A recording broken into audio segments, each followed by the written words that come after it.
Hello friends, welcome to my channel परीक्षा पुस्तक classes. परीक्षा पुस्तक क्लासेस में आपका स्वागत है।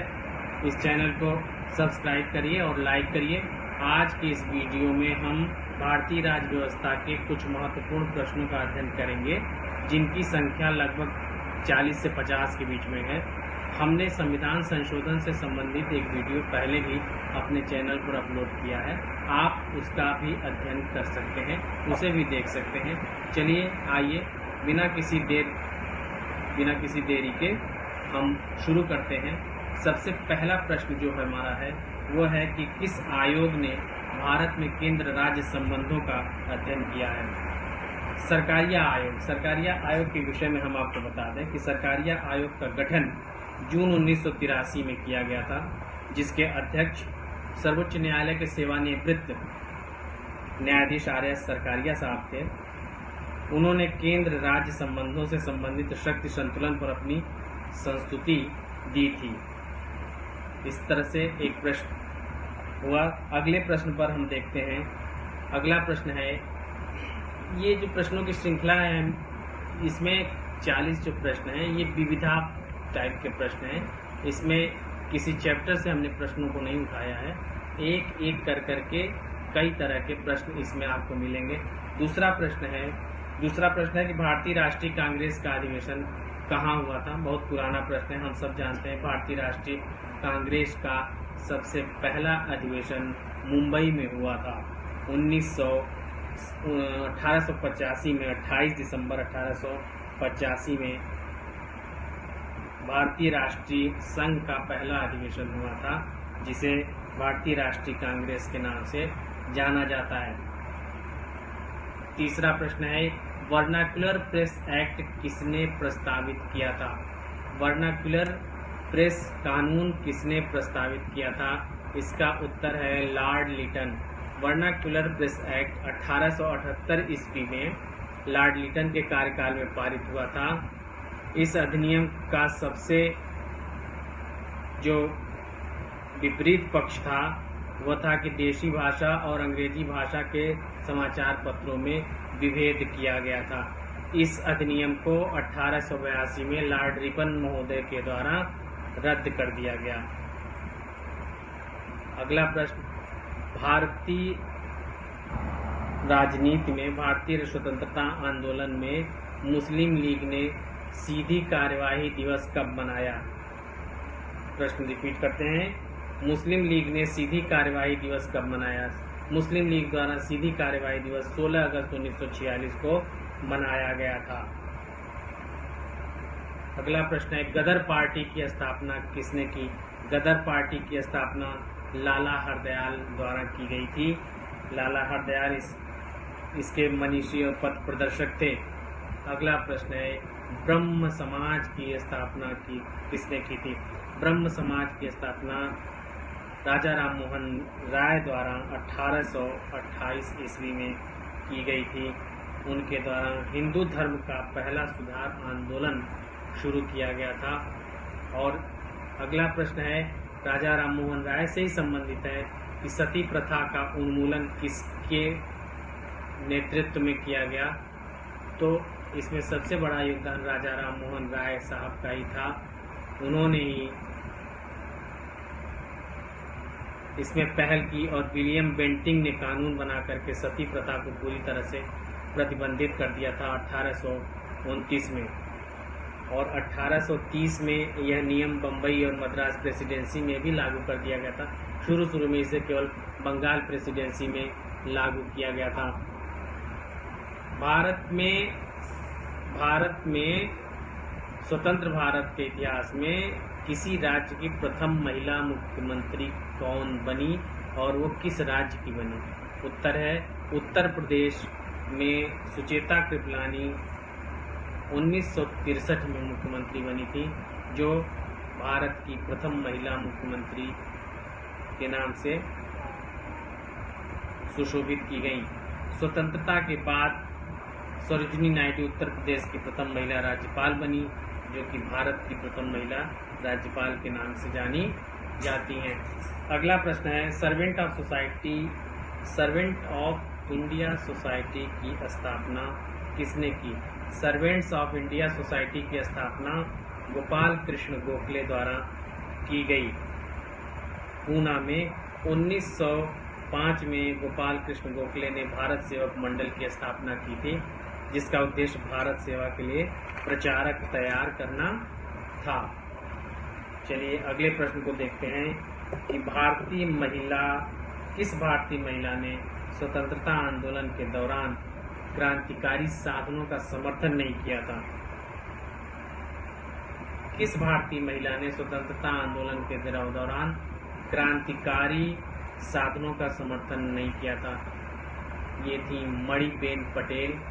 ये सरदार पटेल की पुत्री थी। इन्होंने स्वतंत्रता आंदोलन में क्रांतिकारी साधनों का प्रयोग का समर्थन नहीं किया था। अब आपको एक अगला प्रश्न देते हैं कि भारत के राष्ट्रीय मानवाधिकार आयोग के विषय में कौन कौन से कथन सत्य हैं? तो जो प्रश्न है उसके हिसाब से इसका अध्यक्ष अनिवार्य रूप से भारत का सेवानिवृत्त मुख्य न्यायाधीश होता है। इसकी प्रत्येक राज्य में राज्य मानवाधिकार आयोग के नाम से शाखा है। इसकी शक्तियां केवल सिफारिशी प्रकृति की होती हैं और आयोग के एक सदस्य के रूप में एक महिला को नियुक्त किया जाता है। अगला प्रश्न है कि भारत में कौन सी एक विशेषता राज्यों के पुनर्गठन की नहीं है? तो भारत के संविधान के विषय में यह जानना जरूरी है कि भारत की संसद को किसी भी राज्य के नाम को बदलने का अधिकार है। केंद्रीय संसद को राज्य के निर्माण का अधिकार है। हाँ, भारतीय संघ के बारे में यह कहा जा सकता है यह अमेरिका के अविनाशी संघ की तरह न होकर के भारत का राज्यों का संघ है। अगला प्रश्न है कि नीति निदेशक तत्व और मौलिक अधिकारों के विषय में जो वर्तमान स्थिति है उसका सही निरूपण हम कैसे कर सकते हैं? इसका सही निरूपण यह है कि कुछ मामलों में नीति निदेशक तत्वों को मूल अधिकारों पर प्राथमिकता दी जा सकती है, क्योंकि भारत के संविधान में जो 25वां संविधान संशोधन किया गया उसमें यह बताया गया कि नीति निदेशक सिद्धांतों को जो कानून राज्य के उन नीति निदेशक सिद्धांतों को जो अनुच्छेद 39B और C में वर्णित हैं उनको अगर प्रभावी करने के लिए बनाया जाता है तो वे इस कारण से निरस्त नहीं किए जा सकते कि वे अनुच्छेद 14 और अनुच्छेद 19 में दिए गए मौलिक अधिकारों का अतिक्रमण करते हैं या उन्हें सीमित करते हैं। संघ सरकार का राज्यों को विशेष दर्जा देने का अभिप्राय क्या है? कभी कभी यह प्रश्न पूछा जाता है और अक्सर चर्चा में रहता है। बहुत सारे राज्य विशेष दर्जा देने की मांग भी करते हैं। वर्तमान में 11 राज्यों को विशेष दर्जा प्राप्त हुए। इसका मतलब क्या है? इसका मतलब ये होता है कि केंद्र सरकार जिन राज्यों को विशेष राज्य का दर्जा देती है उनमें 90% अनुदान और 10% बिना ब्याज के कर्ज के रूप में राशि केंद्र सरकार द्वारा विशेष दर्जा प्राप्त राज्यों को मिलती है। किसी राज्य में राष्ट्रपति शासन किस प्रावधान के अनुसार लगाया जा सकता है? सबसे महत्वपूर्ण अनुच्छेद इस संबंध में अनुच्छेद 356 है, जिसके तहत राष्ट्रपति शासन लगाया जा सकता है। लेकिन अनुच्छेद 365 भी है, जिसके तहत केंद्र सरकार राज्यों को निर्देश देती है और यदि उन निर्देशों का राज्य पालन नहीं करते हैं तो इस विषय में केंद्र राष्ट्रपति के लिए मतलब यह विसंगत होता है कि राष्ट्रपति उस राज्य की सत्ता को संभाल लें। अगला प्रश्न है कि अखिल भारतीय सिविल सर्विसेज के अभ्यर्थियों का चयन किसके द्वारा किया जाता है? अखिल भारतीय सेवा के अभ्यर्थियों का चयन संघ लोक सेवा आयोग द्वारा किया जाता है। संघ लोक सेवा आयोग एक संवैधानिक संस्था है जिसकी स्थापना संविधान के अनुच्छेद 315 के तहत की जाती है या की गई है। अगला प्रश्न है कि भारत में कौन सी शासन प्रणाली है? भारत में संघात्मक शासन प्रणाली है। साइमन कमीशन, अगला प्रश्न है कि साइमन कमीशन की नियुक्ति के कारणों में से कौन कौन से कारण थे? तो पहला कारण था कि ब्रिटेन में आम चुनाव होने थे। दूसरा कारण था स्वराज दल को कमजोर करना था, स्वराज पार्टी को। और तीसरा सबसे बड़ा कारण था कि राष्ट्रवाद को कमजोर करना था। वर्ष 1919 में जो मॉन्टेस्क्यू चेम्सफोर्ड सुधार लागू हुआ, जो एक्ट लागू किया गया, उसकी 10 साल में समीक्षा की जानी थी, लेकिन ब्रिटेन की सरकार ने 1927 में ही इस आयोग की स्थापना करके उसकी समीक्षा के लिए साइमन कमीशन की नियुक्ति कर दी, जिसमें 7 सदस्य थे और सारे सदस्य ब्रिटेन के थे। इस वजह से साइमन कमीशन का पूरे देश में विरोध हुआ। असहयोग आंदोलन 1921-22 में असहयोग आंदोलन के तहत कौन कौन से कार्यक्रम चलाए जाने थे? तो महत्वपूर्ण कार्यक्रम उसके तहत थे कि देश में राष्ट्रीय संस्थाओं की स्थापना करना, विदेशी वस्तुओं एवं सरकारी कार्यक्रमों का बहिष्कार करना, स्वदेशी वस्तुओं का प्रयोग करना इसमें शामिल था। लेकिन 5 फरवरी 1922 को चौरी चौरा कांड के कारण महात्मा गांधी ने इस आंदोलन को वापस ले लिया था। असहयोग आंदोलन 1 अगस्त 1920 को शुरू हुआ था। राज्य के जो नीति निर्देशक सिद्धांत हैं, डायरेक्टिव प्रिंसिपल्स ऑफ स्टेट्स, ये इनको एक वाक्य में किस तरह से हम वर्णित कर सकते हैं? तो इनको हम ये कह सकते हैं कि सामाजिक और आर्थिक न्याय का दर्शन है। राज्य के नीति निर्देशक सिद्धांत सामाजिक और आर्थिक न्याय के दर्शन हैं। अगला प्रश्न, कौन सा गांधी के स्वराज की अवधारणा में शामिल है? गांधी जी की जो स्वराज की अवधारणा थी उसमें स्वशासन निहित था। स्वशासन का अभिप्राय आत्मशासन था और आत्मसंयम था। द्वैध शासन प्रणाली किस अधिनियम के द्वारा प्रांतों में लागू की गई? 1919 के अधिनियम द्वारा भारत में द्वैध शासन प्रणाली अपनाई गई। अगला प्रश्न है कि कौन सा एक सदन का सदस्य हुए बिना सदन की अध्यक्षता करता है? तो भारत का उपराष्ट्रपति राज्यसभा का पदेन सभापति होता है और वह राज्यसभा का सदस्य नहीं होता। उसका निर्वाचन संसद के दोनों सदनों के सदस्यों द्वारा होता है। भारत का राष्ट्रीय ध्वज संविधान सभा ने किस वर्ष स्वीकार किया? भारत का राष्ट्रीय ध्वज संविधान सभा द्वारा कब स्वीकार किया गया? 22 जुलाई 1947 को। 22 जुलाई 1947 को बंदी प्रत्यक्षीकरण हैबियस कार्पस की जो रिट जारी की जाती है वो कौन जारी कर सकता है? बंदी प्रत्यक्षीकरण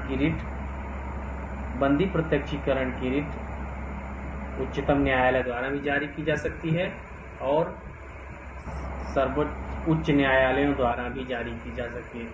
संविधान के अनुच्छेद 32 में और संविधान के अनुच्छेद 226 में जो 5 प्रकार की रीट जारी करने की पावर है वो सुप्रीम कोर्ट को भी है और हाई कोर्ट्स को भी है। राष्ट्रीय महिला आयोग का गठन कब किया गया था? तो राष्ट्रीय महिला आयोग का गठन संसद के पारित एक अधिनियम द्वारा वर्ष 1992 में एक संवैधानिक निकाय के रूप में किया गया था, एक कॉन्स्टिट्यूशनल बॉडी के रूप में, संवैधानिक नहीं सांविधिक बॉडी के रूप में किया गया था। अगला प्रश्न है, राजदूतों की नियुक्ति कौन करता है? राजदूतों की नियुक्ति राष्ट्रपति करता है। अनुच्छेद 13(1) के अनुसार संघ के सभी अधिकारी उसके अधीनस्थ होते हैं। राष्ट्रपति राजदूतों, उच्च आयुक्तों आदि की नियुक्ति करते हैं। जब अगला प्रश्न है, जब आपातकाल की उद्घोषणा जारी हो तब मूल अधिकारों के स्थगन संबंधी प्रावधान किस संविधान से लिए गए हैं? तो ये लिया गया जर्मनी के वाइमर गणराज्य के संविधान से ऐसी व्यवस्था हमारे संविधान में ली गई है। एक प्रश्न है, आणविक उत्तरदायित्व विधेयक संसद में कब पारित किया गया? आणविक उत्तरदायित्व विधेयक 2010 में पारित किया गया। इसके तहत भारत की भौगोलिक सीमा के भीतर किसी भी गैर सैनिक परमाणु संयंत्र में यदि किसी प्रकार की कोई दुर्घटना होती है तो उसके लिए उसका संचालक उत्तरदायी होगा और प्रभावित लोगों को क्षतिपूर्ति प्रदान की जाएगी। भारत में सूचना अधिकार कब पारित हुआ? भारत में सूचना अधिकार 2005 में पारित हुआ। भारतीय राष्ट्रीय मतदाता दिवस किस वर्ष मनाते हैं? राष्ट्रीय मतदाता दिवस 15 जनवरी को मनाते हैं। महत्वपूर्ण इसलिए है क्योंकि 25 जनवरी 1950 को ही भारत में निर्वाचन आयोग की स्थापना हुई थी। भारत में अंतर्राज्यीय परिषद की स्थापना कब हुई? भारत में अंतर्राज्यीय परिषद की स्थापना 1990 में हुई थी। अनुच्छेद 263 केंद्र और राज्यों के बीच समन्वय स्थापित करने के लिए राष्ट्रपति एक अंतर्राज्यीय परिषद की स्थापना करता है।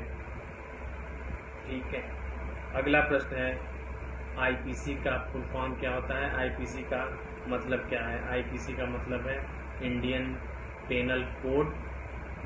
ये 1860 में अंग्रेजों द्वारा बनाई गई थी, जो भारत में 1862 में लागू की गई।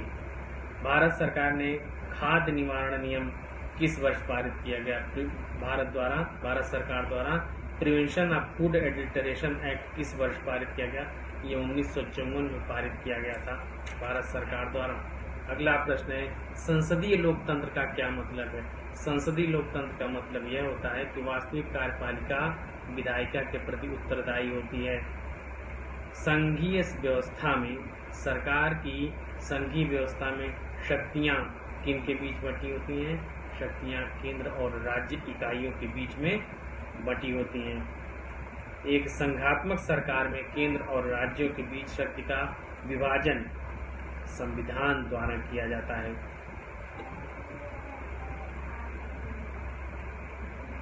अगला प्रश्न है कि इंडोनेशिया हालैंड के अधिकार से मुक्त होकर कब स्वतंत्र हुआ? इंडोनेशिया 17 अगस्त 1945 को स्वतंत्र हुआ। भारत 15 अगस्त 1947 को ब्रिटेन से स्वतंत्र हुआ। बर्मा, जिसे म्यांमार कहा जाता है, 4 जनवरी 1948 को ब्रिटेन से स्वाधीन हुआ और श्रीलंका 4 फरवरी 1948 को ब्रिटेन से स्वतंत्रता प्राप्त की। बहुत बहुत धन्यवाद मित्रों, चैनल को देखने के लिए। चैनल को सब्सक्राइब करिए नए नए वीडियोस पाने के लिए। नमस्कार।